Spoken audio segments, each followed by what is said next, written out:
Guys, Metal Breakdown here. So welcome to another episode of ranking, this time for the episode 6.1. The reason why it's called 6.1 is because I already did an episode on Ghost like a year ago, a year and a couple of months. I think I did that in March 2017 if I remember correctly. But the reason I'm doing it all over again is because this time around we have a new album by Ghost. If you're not living in a cage, or in a cave I should say, you probably know about that. Ghost released Prequelle last Friday, so it will be interesting to see where it will land in my ranking. And one of my friends suggested me to add the 2 EPs, so I'll do that. So it will be even more fun talking about the EPs as well.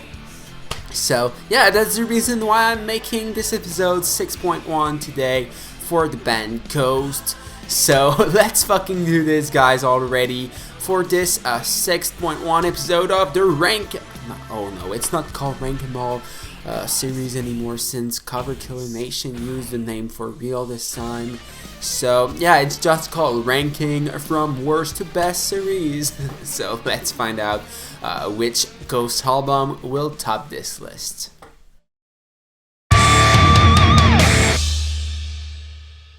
To begin, I'll just start with the 2 EPs. I will not rank them with the album because it's unfair to rank EP with an album. So I won't say like in the 6th position, but they would be lower than the album for sure, because yeah, it's way less work, and the 2 EPs are consisted of almost only cover songs. So yeah, but I'll talk about them first. So my least favorite EP has to be If You Have Ghost. It's a good one, the covers are really fucking great, but I love it less than Pope Star. The main reason, of course, is the original song Square Hammer, which is simply fantastic. You can't get enough of this song, and it's really weird. It's more like Meliora than Prequelle, but it doesn't really sound like any of these albums. I would not see Square Hammer on any of these, so yeah, pretty cool song that makes Pope Star better than If You Have Ghost. But if it would only be the cover from If You Have a Ghost and from Pope Star, I would still probably go with Pope Star because it's so well done and they have more experience now. But it was already pretty fucking good with If You Have Ghost, produced by fucking Dave Grohl from Nirvana and Foo Fighters. So yeah, things have to go really fucking well when you have Dave Grohl on board. So now let's jump to the most interesting thing of this episode, and it's for the album. Still in the last place. This did not change from the last episode of Ghost. I'm still putting Infestissumam in the last position. It's a great album, don't get me wrong, guys. Super fucking strong with some of their biggest songs to date. Some of these songs will probably stay forever in the live set. Most likely Year Zero is probably the biggest one in my opinion. Sickler Rays is also pretty fucking popular. Monstrous Clock, they played it the last time I saw them when they opened for Iron Maiden, and it was fucking huge. But my personal favorite from this album with Year Zero is probably Depth of Satan's Eyes. I don't know if they played it a lot, probably during that album cycle, but it's a song I would want to come back in the set list. But overall, the reason why it's the last, not because it's a bad album, because Ghost haven't made a bad album yet, but it's just not as good as the rest, I would say. It's just missing something, like the album is not that consistent, probably the main reason why I don't like it that much. But Body and Blood, another fantastic song. I could talk about it for days, but we'll jump straight away for the album in the 3rd position in the top 3 now. Yeah, there was only one album not in the top 3, but anyway, so pretty impressive to have its place in the top 3. And in the 3rd position, I went with the first album by Ghost, Opus Eponymous. Really strong album, a bit heavier than Infestissumam.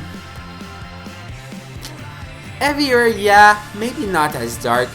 Infestissumam is probably as dark. Prequelle is also really dark. But yeah, my favorite song from it is Ritual, that they're still playing live. Well, they played it when I saw them last year. Don't know if it's still in the set list. Hopefully, Elizabeth is also one really great one. This whole album is really fucking good. There might not be as much as fucking big song that will stay in the set list forever in that one, as it was the case in Infestissumam, but I love it more because it's more consistent. It feels more cohesive, like you listen to it from start to finish. It fits really way better together when you decide to listen to it from start to finish than it's the case for Infestissumam. Hopefully you understand what I mean with that. Just way more cohesive. Because in Infestissumam there's moments that you're like, oh, it's getting a bit too long, like it's taking too much time. It's hard to explain, but I'm pretty sure you understand that. Now, the moment that you're all been waiting for is Prequelle better than Meliora, or is Meliora still on top? It was really hard for me to decide, but yeah, I'm telling you guys, I decided to put Prequelle in the second position. Yeah, I have it right here. Go pick it up. It's still really fucking new and it will count in the first week sale. I don't know if you can see that, but it's the 3D art. It was a bit more expensive, but it's so fucking beautiful and I don't regret it at all. And it has the 2 bonus tracks that I have yet to listen, because I still haven't listened to this in my car. I need to do this as soon as possible.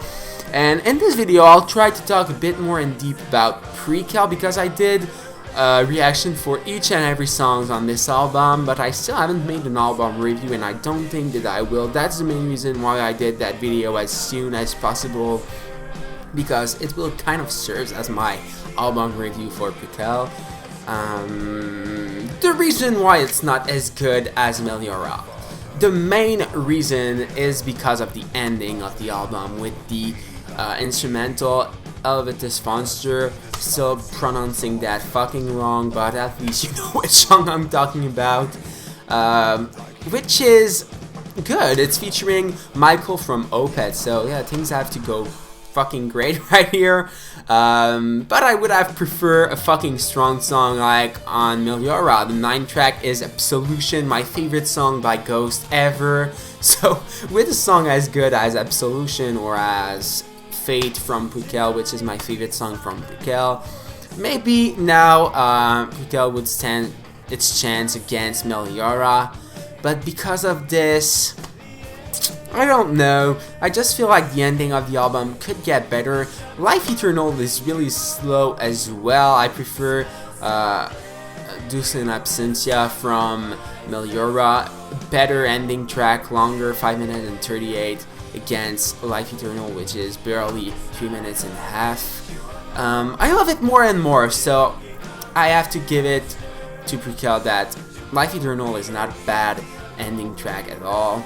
It's growing on me every day and it's really fucking catchy, but the last 2 songs on that album, yeah, not as good as the ending of Meliora. That's the main reason. Other than that, it could be as good, I think, because there's song like Rats, the lead single, with the ending track Ashes, which is really fucking creepy, that gives us a really fucking insane start of this album. And then, like it was not enough, Fate, the best track on the album, like I said, the heaviest as well. The main riff is so fucking good. This album is not really riff oriented.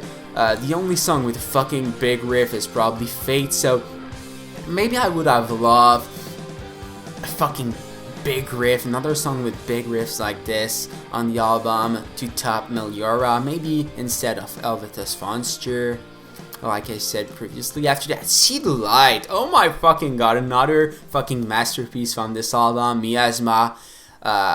beautiful instrumental track that should have probably be the only one on this album. This one is so fucking good, I would change nothing about it. That saxophone near the end of the song is fantastic, but just feel like this album would have been better with only one instrumental right in the middle, like Miasma, to split everything into. Witch Image was also really fucking surprising, and Promemoria deserves a Grammy, nothing less. So if I would have to rank like give them a grade, I would probably say Meliora 9.7. Yeah, I love this album that much, it's close to perfection, and probably Prequelle 9.2, something around that. So still fucking strong. This album was not a disappointment at all. Ghost Legacy with only 4 albums is already fucking strong. And I'll try to end this video talking a bit about Meliora really quickly, because I already talked about it in the previous episode for Ghost, and the video is getting long because I talked a lot about Prequelle, but I'll try to do it fast. So yeah, the album Meliora right here, that is still for me the greatest album by Ghost, for the song like Absolution, the lead single Cyrus, which is a bit stronger than Rats. Rats is so good, but Cyrus a bit better. From the Pinnacle to the Pit, the second single, also a bit better for me than Dance Macabre. Really not one of my favorite on this album. I had a lot of problems with it at first, but I learned to love it. Now it's a great song, but not as good as From the Pinnacle to the Pit. And now the other song that I will compare is probably Is with Promemoria. This time I have to give it to Prequelle. It won this round. Is was so good, but Promemoria is just something better. This song, oh my fucking god, the production of it, everything that's going on, the instrumentals, it's out of this world. But with songs like Majesty, Absolution, Dulce in Absentia, and even Mommy Dust, that's the reason why Meliora is still on top. So hopefully you guys enjoyed that video. Let me know what you think. What's your ranking for all the Ghost album? That would be interesting to hear. And hopefully you think I did a great job in that one. I tried to go fast at the end because it's really getting to be a long video. I'm already at 11 minutes only with this part without the intro, so I'll cut it right here, guys. Make sure to subscribe if you loved what you just watched. Thanks for watching. Go watch my reactions for the entire Prequelle album, and I'll see you all later. Take care, guys.